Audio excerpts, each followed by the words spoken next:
अब पाकिस्तान बनाने की जो डिमांड थी वो तो पूरी तरीके से हट चुकी थी, लेकिन जिन्ना जो होता है इसके बावजूद भी इस प्लान के लिए एग्री कर जाते हैं। अब उन्होंने इसलिए एग्री किया क्योंकि जिस पाकिस्तान की वो डिमांड कर रहे थे आने वाले टाइम में उनको उससे बड़ा पाकिस्तान दिखाई दे रहा था, क्योंकि उसमें एक रूल था कि कोई भी ग्रुप 5 साल बाद जैसे चाहे कहीं भी मूव कर सकता है। अब जिन्ना ने सोचा कि सेंट्रल गवर्नमेंट के हाथ में ज़्यादा पावर्स तो रहेंगी नहीं, तो जितना बड़ा पाकिस्तान वो सोच रहे थे वो उससे काफ़ी ज़्यादा बड़ा पाकिस्तान बना सकते हैं, और जो सपना वो देख रहे हैं उसको पूरा करने में भी उनको थोड़ा सा आसानी होगी। अब कांग्रेस क्या होती है, इन चीज़ों को पकड़ लेती है।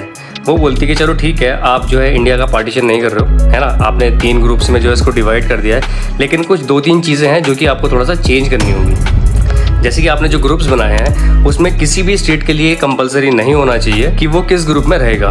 उनके हिसाब से ये होना चाहिए था कि कोई भी ग्रुप किसी भी ग्रुप में मूव कर सकता है। अब अगर ये चीज़ें हो जाती तो जिन्ना का सपना टूटता हुआ नजर आ रहा था। और साथ ही साथ कांग्रेस ये भी बोलती है कि सेंट्रल गवर्नमेंट के हाथ में आपने जो पावर्स दी हैं वो बहुत कम है, इसको थोड़ा सा बढ़ाइए।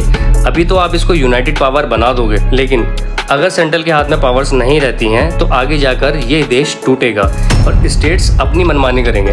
वैसे तो कांग्रेस की इन डिमांड्स पर ब्रिटिशर्स बहुत हद तक एग्री कर गए थे, और जो जिन्ना थे वो पहले इस कैबिनेट मिशन में साथ थे, उसके बाद वो पीछे हट जाते हैं। अब ब्रिटिशर्स बोलते हैं आप दोनों इस कॉन्स्टिट्यूशन असेंबली का हिस्सा तो बनिए, आप कॉन्स्टिट्यूशन को बनाना शुरू कीजिए, बाकी सब डिस्कस हम लोग करते रहेंगे। अब कांग्रेस जो है ब्रिटिशर्स की बात मान के इस कॉन्स्टिट्यूशन असेंबली पर काम करना शुरू कर देती है, लेकिन जो मुस्लिम लीग होती है वो एक अलग रास्ते पर निकल जाती है। अब जिन्ना जो होता है 29 जुलाई 1946 यानी कि 29 जुलाई 1946 को गुस्सा होकर चले जाते हैं और मुस्लिम लीग की वर्किंग कम्युनिटी की एक इंपॉर्टेंट मीटिंग को बुलाते हैं। अब इस मीटिंग में ये कहते हैं कि कांग्रेस पार्टी जो है वो हमारे मुस्लिम्स की जो जेन्युइन डिमांड है उसको नज़रअंदाज कर रहे हैं और अपनी मनमानी कर रहे हैं। अगर इन्होंने हमारी बात नहीं मानी तो 16 अगस्त 1946 यानी कि 16 अगस्त 1946 को डायरेक्ट एक्शन डे के रास्ते हम अपना हक लेंगे। डायरेक्ट एक्शन डे का मतलब अभी तक तो समझ में नहीं आया था, लेकिन वो आगे जाके समझ आएगा। वो अपनी कम्युनिटी से कह रहे थे कि हम उस दिन रोड पर उतर के अपने हक लेंगे। उस समय बंगाल के अंदर मुस्लिम लीग जो थी वो पावर में थी और हुसैन शहीद उस टाइम पे मुस्लिम लीग को लीड कर रहे थे। तो इन्होंने क्या किया कि द स्टार ऑफ इंडिया नाम से एक न्यूज़पेपर था जो कि इनके MLA का था। 16 अगस्त 1946 को क्या करना है, पूरा का पूरा प्लान न्यूज़पेपर में पब्लिश कर दिया था ताकि मुस्लिम लीग के जो सपोर्टर्स है वो इकट्ठे हो जाएं। अब 16 अगस्त 1946 डायरेक्ट एक्शन डे के दिन हुसैन शहीद जो थे, जो कि बंगाल के हेड थे, वो उस दिन क्या करते कि उस दिन ना वो पुलिस हटा देते। अब मौके पर पुलिस भी नहीं होती है।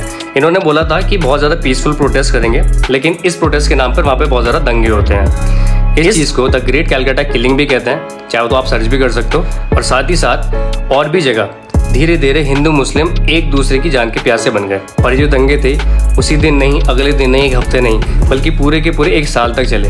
डेली 200 से 300 लोग मरने की खबरें आ रही थी। शुरू में तो जिन्ना के इस डायरेक्ट एक्शन डे को कांग्रेस ने ज़्यादा सीरियसली नहीं लिया, लेकिन इस वजह से कांग्रेस के हाथ से धीरे धीरे सारी चीज़ें निकलती जा रही थी। लोग रोड पर आ गए थे दंगों को रोकने के लिए।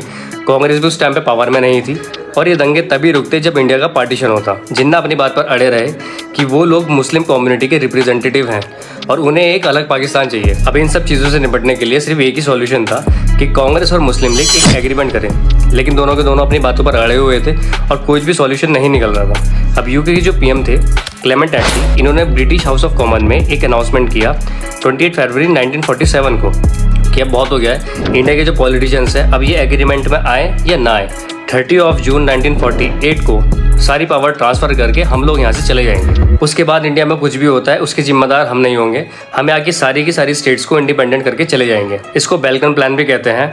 अब इससे नेहरू जी और जिन्ना दोनों ही बहुत ज़्यादा परेशान हो चुके थे। नेहरू जी कहते हैं कि हम देश के 2 टुकड़े करने के लिए तैयार नहीं हैं, और आप इतने सारे टुकड़े करने की सोच रहे हो। और जो जिन्ना थे वो भी 6 प्रोविंस को मिलाकर एक अलग पाकिस्तान बनाना चाहते थे, और ऐसे में ही पाकिस्तान की भी अलग अलग टुकड़े हो सकते थे, और हर स्टेट का जो लीडर होगा वो भी छोटे छोटे स्टेट्स का हेड बन जाएगा।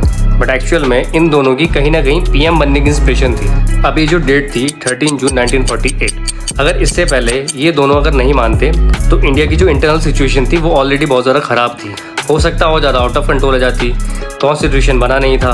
अब जब डेट फाइनल आ चुकी थी तो नेहरू जी और जिन्ना दोनों सेम पेज पर आने की कोशिश करते हैं, और कांग्रेस पार्टी भी पार्टीशन के बारे में डिस्कशन करना स्टार्ट कर देती है। अब जिन्ना का जो प्लान था डायरेक्ट एक्शन डे वो काम कर गया।